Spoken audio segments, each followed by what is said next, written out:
Okay, I'm going to try something a bit different here. I've got Flopzilla open, but I have already played the session that you're going to see. So I'm not playing and using Flopzilla at the same time, because that would be that isn't possible.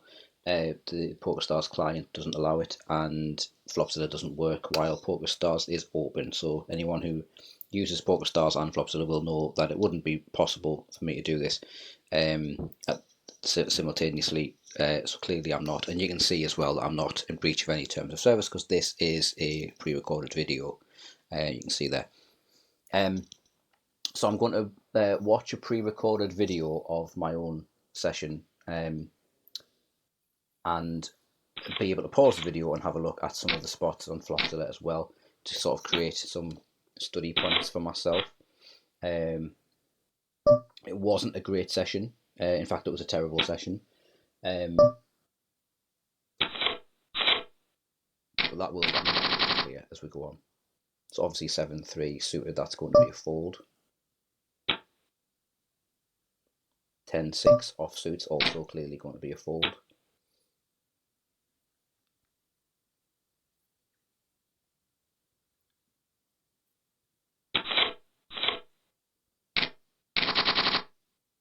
Five nine is going to be a fold to any raises. King Jack, that should be a 2.5 raise.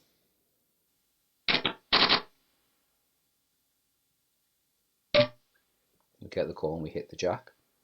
Not what I did, but I would imagine I'm betting 50% here. And I'm probably hoping for a call, even though the Queen is an overcard, but most hands miss most flops, so you don't mind a call. Maybe someone with a straight draw.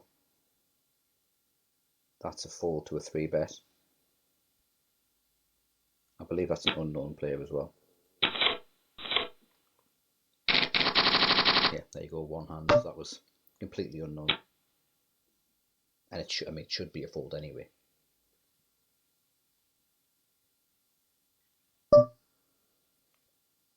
King 6 is clearly a fold. You don't see 4 big blinds from under the gun very much anymore. He must be fresh out of 2003. The old 1 big blind donk lead as well, the min donk.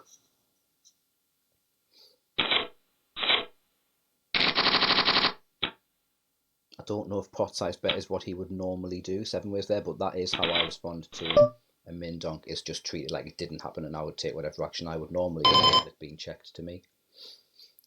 Always good then, I think, to make a note on what they do, because you can work out usually what they think the min donk is. Do they think min donk, or I'm putting in a little bluff, do they think min donk trying to get the absolute minimum value call, what they want out of a min donk? Because it's a very strange thing for someone to do. If you're a thinking player, the min donk makes no sense, but they do it for a reason. They don't think I'm an idiot, I'm going to min donk. They do that for some reason. So working out what their logic is quite crucial. Obviously, really great that we hit the straight here. Sorry, hit the flush here. Put in a half pot size bet. If I remember correctly, he folds. I was hoping maybe he had a king. Maybe he did have a king, but maybe, you know, he's not calling down with top pair on that sort of board.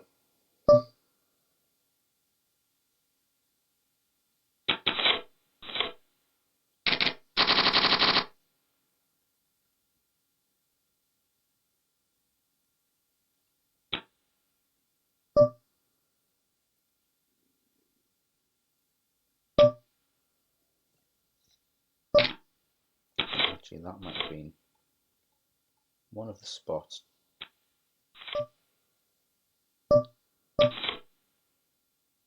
Yeah. Let's have a look at that spot.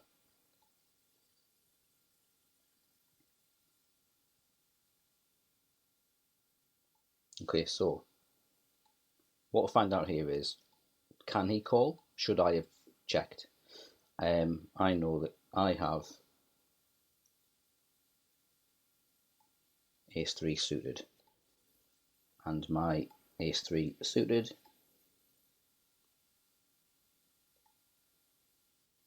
Ace of clubs. I know that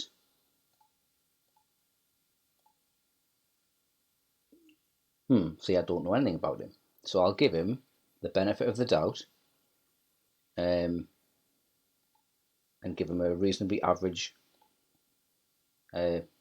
range, depending on what happened pre-flop. So he called from the big blind.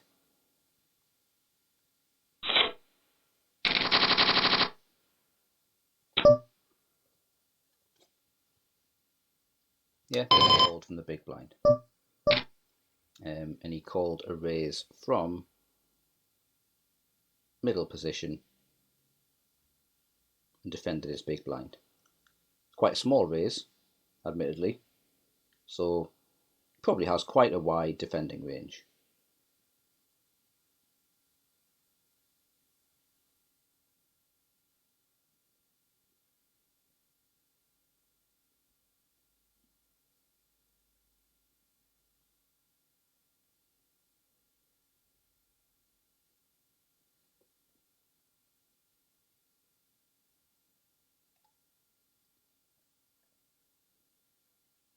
First of all, let's put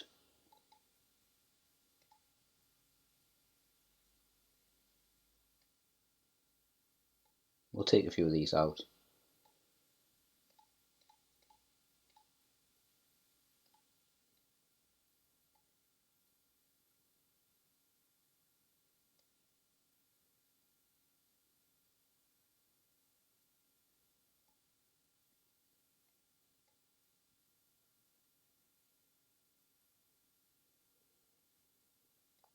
I think he probably defends all his broadways. He defends all his pocket pairs. Obviously, set mining. I think he defends suited connectors, maybe not as low as 4-3.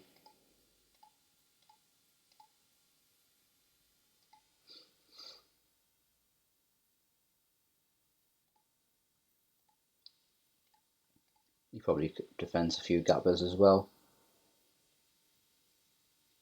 That hits about 28%. However, he's 3-betting aces, kings. He's probably 3-betting queens.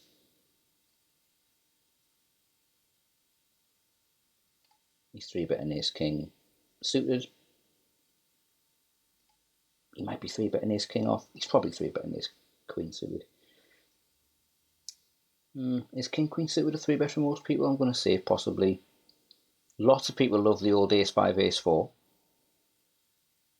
It's 3-bet bluffs, especially if they've already got investment in the pot. And as I say, it was a small, my opening range from that, my opening sizing, I should say, from that position is very small.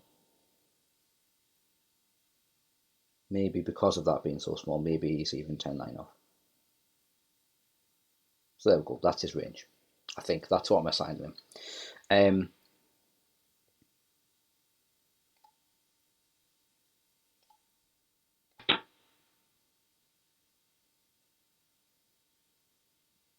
Flop comes king for 4 clubs.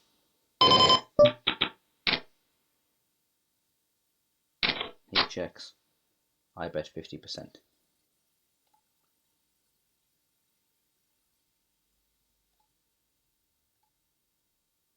So flop comes king of clubs, 4 of clubs, 4 of spades.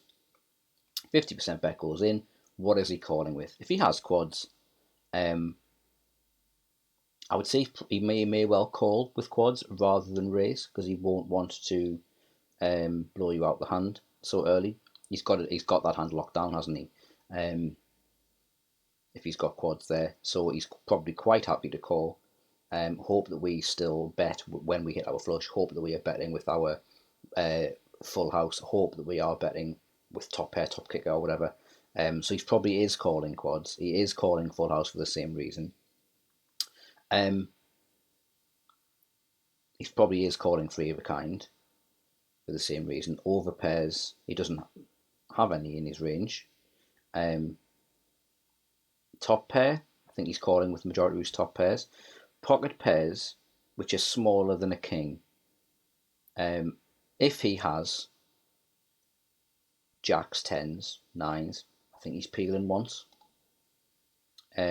Pocket pairs which are smaller than the board, absolutely not. He's not calling with twos or threes.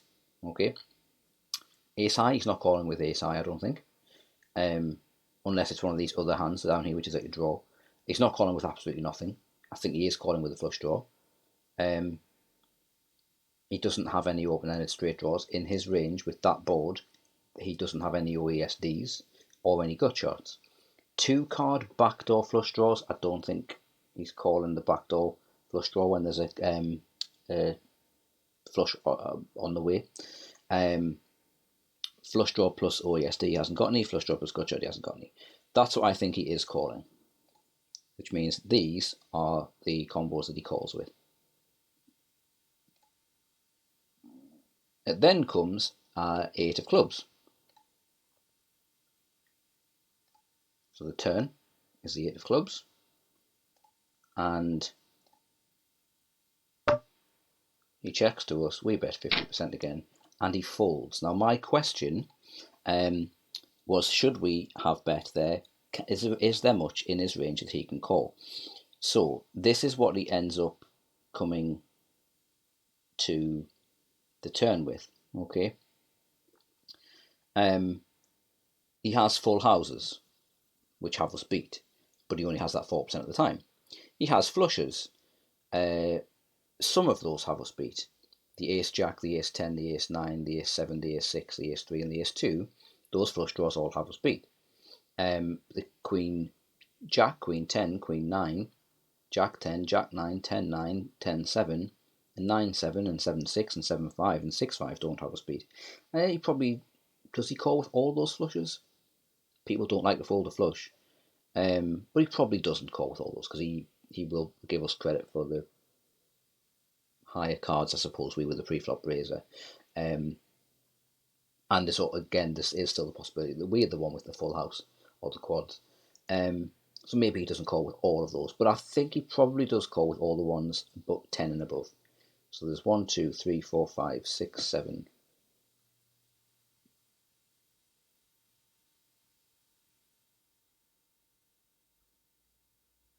There's 8 combos of those, and there's 7 combos of the aces. So he probably calls with half the flushes that we beat, and he calls with approximately half the flushes that he beats us. So can he call with flushes? Yes, he can, but about half of them beat us. Anything else that he can call with? He hasn't got any straights. He can call with 3 of a kind. There's not many of those though, but he can call with those and we beat them. He can call with 2 pair, but there's not many of those. Can he call with top pair? That's the majority of his range now is top pairs. Can he call with those when the flush comes in? Let's have a look at them. The top pairs are King, Queen, King, Jack, King 10 offsuit, King, Jack, King 10, King 9, King 8, King 7, King 6, 5, 4, 3, and 2, all the ones that are suited but haven't hit a flush draw.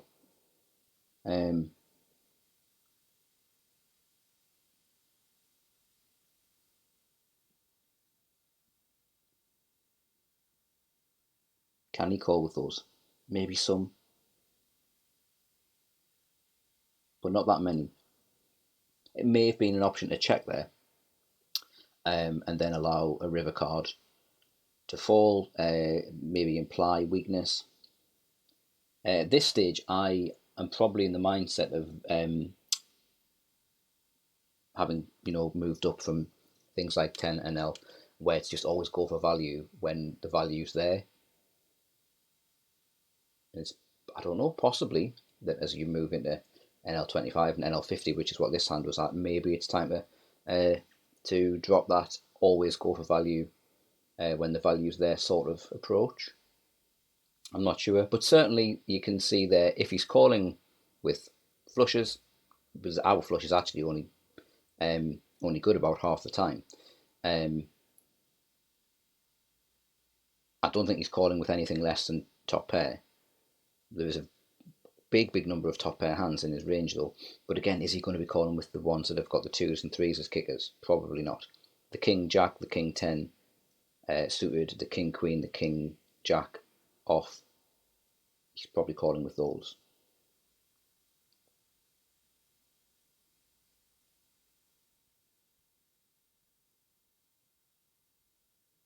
It's given about 20 combos, doesn't it?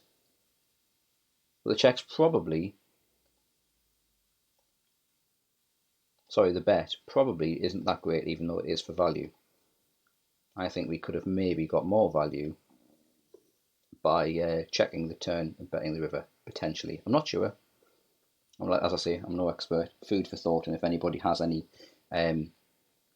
comments about that, please do reach out. There's a chat on the Twitch stream, which you can chat after the fact, so you can put things in the chat there, and also there is a link to where you'll find these videos on YouTube as well, and obviously the comment section on YouTube is there all the time. Please do engage if you have any thoughts or comments or questions, or think I'm wrong in the way I'm looking at things, doing things, or ranging people or anything like that. Great to hear people's opinions on those things.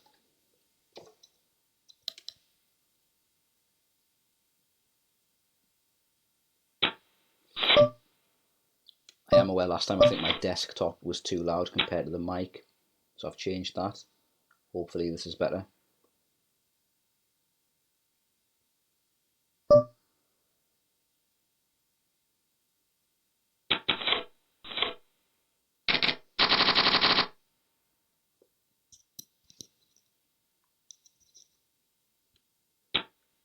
If it's checked round to me, ace-5 is going to be a 2.5 raise. If anyone raises, it's a fold. Ace-5 is effectively a steal, but when there's only 2 players left, you've got position on both of them. I think you should be raising any ace from the button when it's checked to you.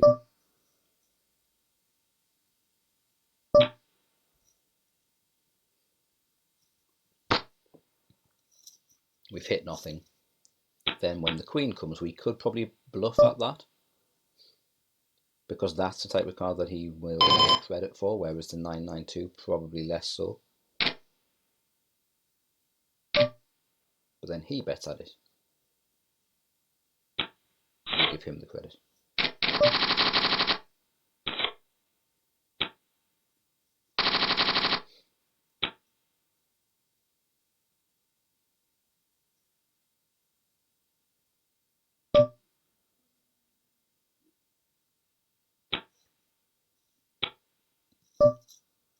Nines is going to be a raise. It should be from 2.2 raise. It's my usual raise size from under the gun in middle position. That is a, I mean that could be an accident. That level of 3-bet. That's pitiful.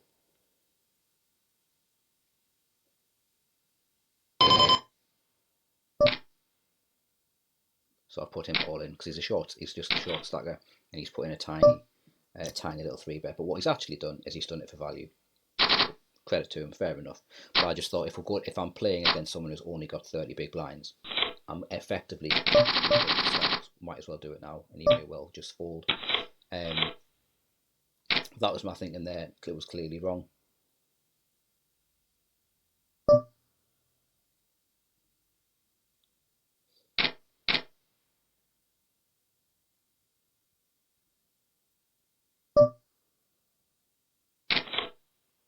But yeah, short stack, we're already playing for stacks. Leverage the fold equity and accept the fact that you're playing for 30 big blinds with your pair against someone who put in one of the weakest possible 3-bets I think is imaginable. But yeah, on that occasion he had jacks. Could he have had something different? Do people do that for the same reasons or not?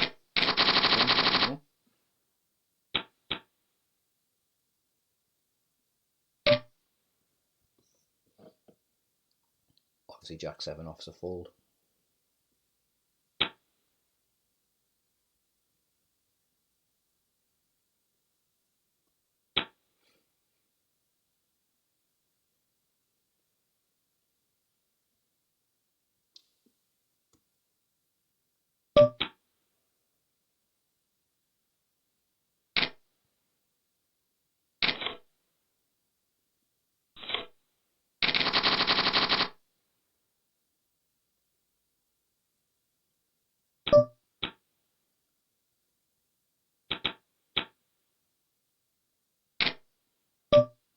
It's going to be a call for second inning.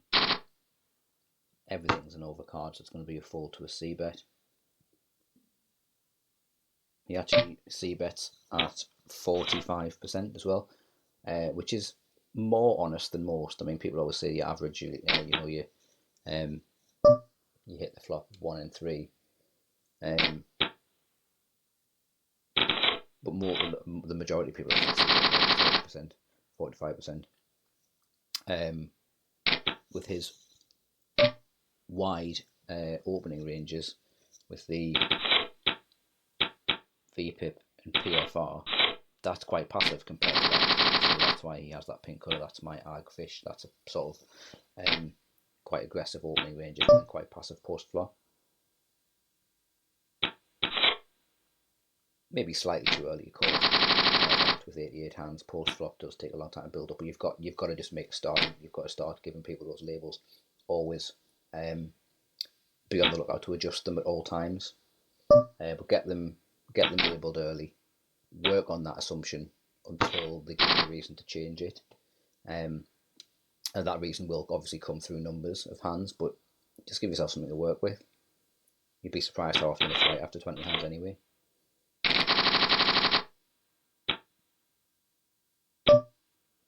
That's why he's getting that tag already. 19 hands in. He's played 11%. If memory serves correctly, I changed him to tag in about 10 hands time. But for now, 19 hands in, I'm going to assume that he's a nit because he's only played 11. And not only that, but it's 11-11. He hasn't done any calling. He's only entered the pot for a raise, but he's only chosen to enter 11% of the time. I'll give him that number. I'll work with that number until he gives me a reason to change it. And like I say, if memory serves me correctly, in not too long, he does give me a reason to change it. Now, I remember this is an interesting spot. Okay, so Ace 5 suited. He at the moment is 25-15. The 15 is reasonably tight. The 25 tells me that he is a bit loose with his calling. Again, it is too early to really be doing this, but as I've said, give yourself something to work with, give yourself something to play with, get in the habit of looking at your HUD.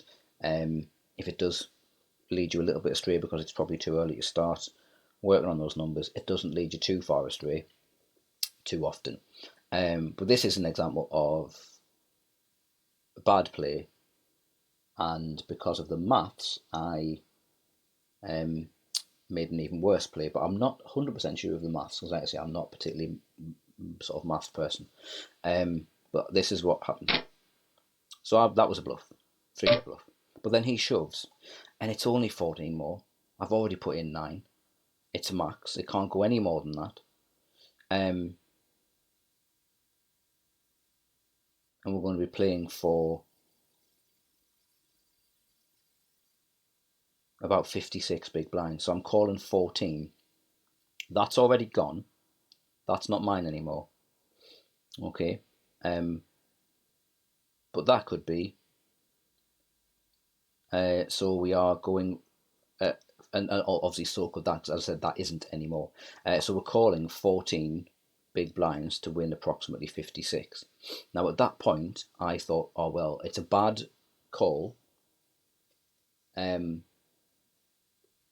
because of the numbers involved and the fact that those numbers can't get any bigger, it was just a call for the numbers, for the numbers' sake, and hope for the best. Maybe he's got a pocket pair that's lower than an ace, and maybe I'll catch my ace or something. But I just thought, well, for 14 more big blinds now that I've already invested 9, and we know we can't be asked to invest any more. Again, I made that decision at the time to make that play, and I made that call, and he had ace 2. So it was actually the right decision. And then, if I remember correctly, there we go, it was 50-50. Because of my both our kickers, embarrassingly for both of us, I suppose. But what do people do there? Is that the right call with the mathematics of break-even points? And then hypocritically, I've labelled him as a bit of a shove monkey because he was getting it all in with ace 2. But short stacker who likes to shove is short stack. That is what he's just proven he is. I like to think that my reasoning was different, but I am willing to accept it. Probably not. That was not great play. Clearly not the right time or the right sort of person to make a bluff against. Despite the fact that when it went all in, I was actually ahead. It still clearly not wasn't a good hand all round. Neither of us exactly covered ourselves in glory in that exchange, did we?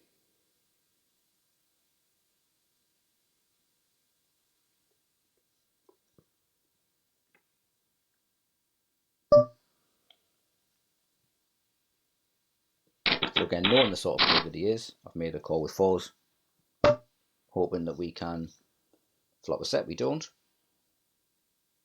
but we still don't have anything, and there's two overcards. Now that sort of player, if he checks twice, he's looking to get all his chips in. But he's already proven that. For me, the pre-flop raiser checking twice is a white flag. He's handing that pot over. Okay, the check twice from the pre-flop aggressor, totally giving up his initiative in the hand, even when there's a flush draw come out, even when there's the king come out, which you would give the pre-flop raiser credit for the pre-flop raiser credit for the king. That comes out, he's still checking for the second time. To me, that's just a white flag. He's waving the white flag. He's offering you the pot. So half pot bet, take the pot down.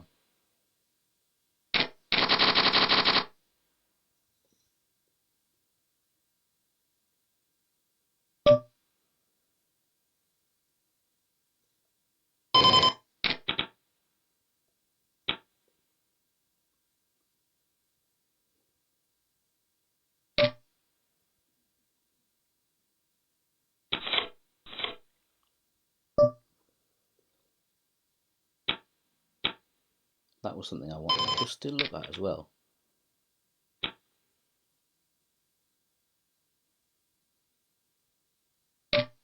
Okay, so I've made a very small 2.2 bet. So he's 3-bet that to almost 5 times. He's out of position. So going quite high with the 3-bet isn't that unusual. His 3-bet is 10%, and he's clearly a very aggressive player pre-flop. Okay, so king queen offsuit, spade and club.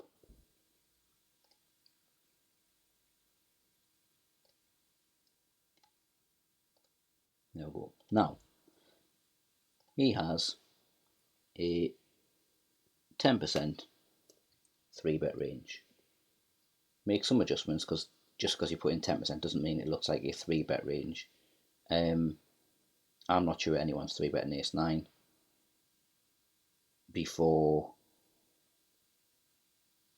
other pocket pairs.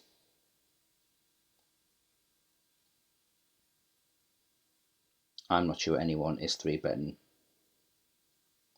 queen 10 before any pocket pairs. We're still looking at 10%. King 10 before 2s, 3s.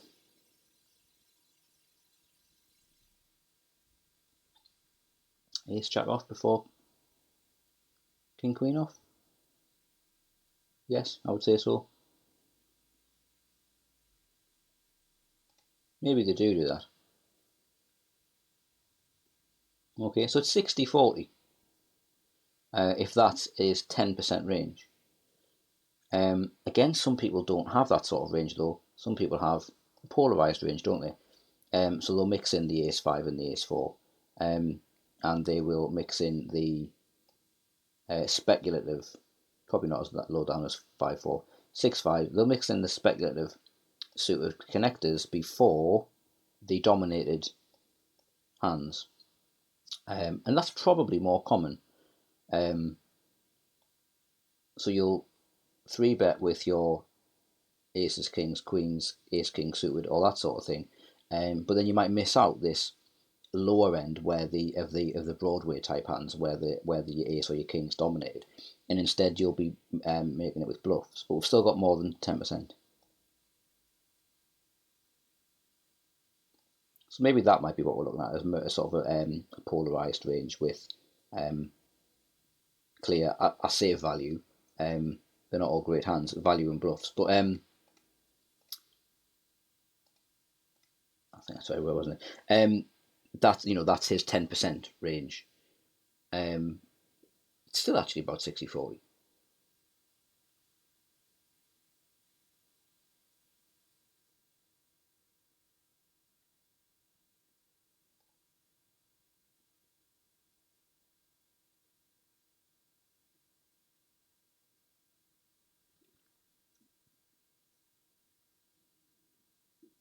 So yeah, the fold's probably good even against a really aggressive three better. The fold probably is still exactly what we should have done. I mean, under normal circumstances, of course, king queen's a fold to a three bet, but when someone is very active, very aggressive, I just thought it was worth checking, and I thought I'll model how I would check.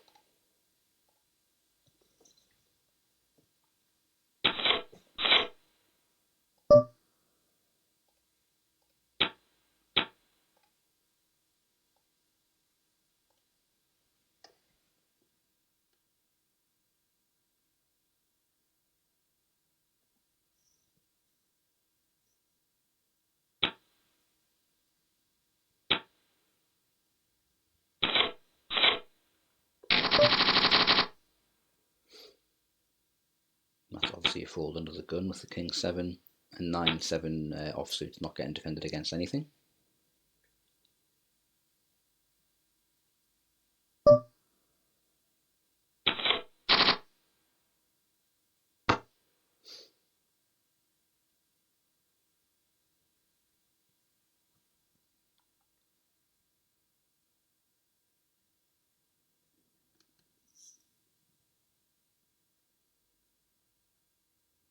I mean, to be honest, I have no idea what this guy's doing with 9 big blinds, and not just playing for the whole stack.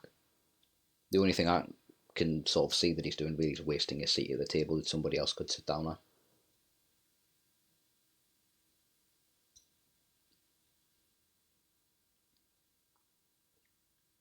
And then he was gone.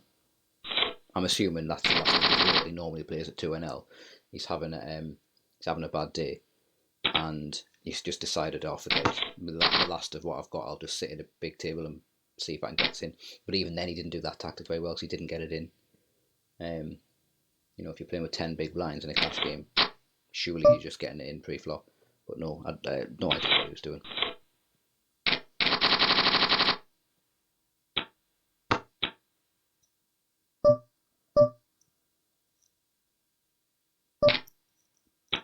Three's my steal attempt over there with the queen 10.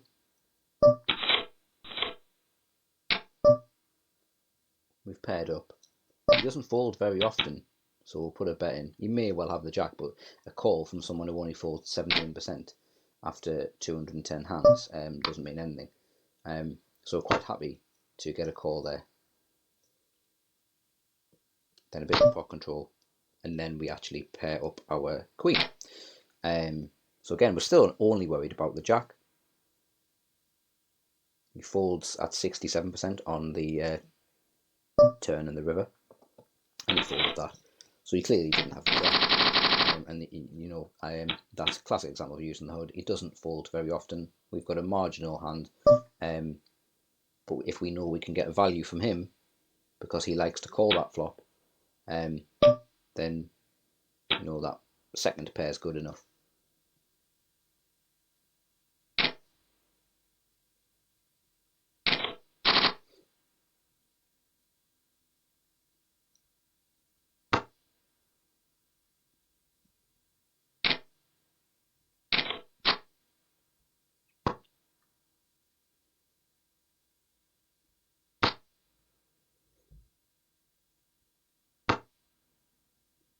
Quite surprising to see he often wins his showdowns.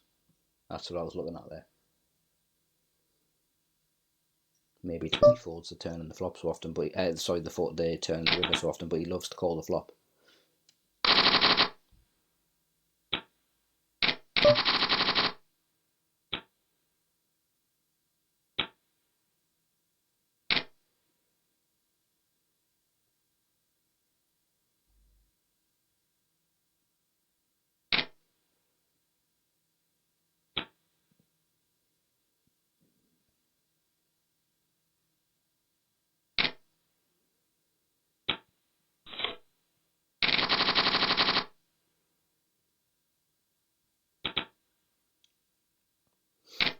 So Torsten's just been given that tagfish moniker. He has a tight pre-flop opening range, but he calls far more frequently than is probably recommended. He says hypocritically.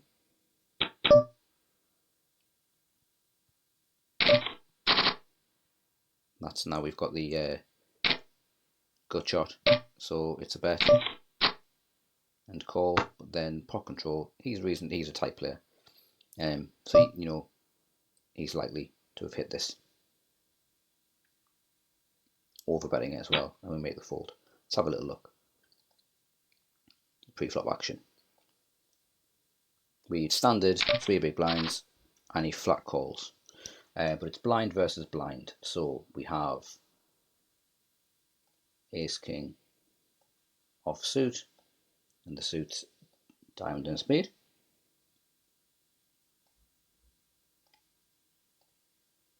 And we have a very wide range when it's blind v blind, don't we? He doesn't call very often. You can see that's only 7%, and he is quite tight, but he's still going to be defending blind v blind. He's still going to be defending reasonably often.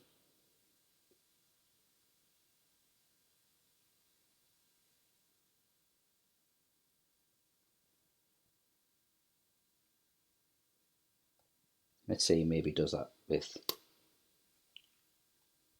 20% range, even though he's quite tight. Blind v blind, that's certainly not impossible, and neither are these suited connectors either. All the suited aces are not impossible. Okay. We get jack of spades, queen of diamonds,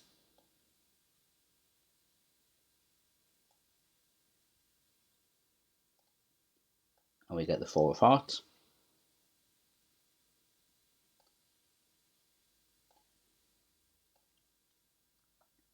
We bet at 66% with our gut shot, and we get a raise, but we call it.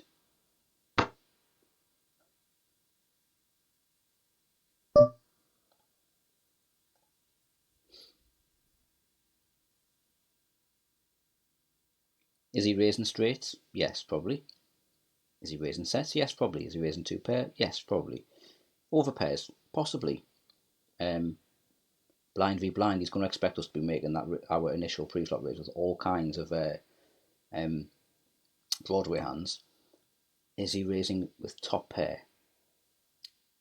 Probably not, because he's expecting the straight draws to be in our hand. He's expecting two pairs to be in our hand, potentially, but also from the small blind, he could equally be expecting a complete bluff there. So maybe he is raising the top pair. Open-ended straight draw. Raising? I don't know. Calling maybe, but he's not raising those.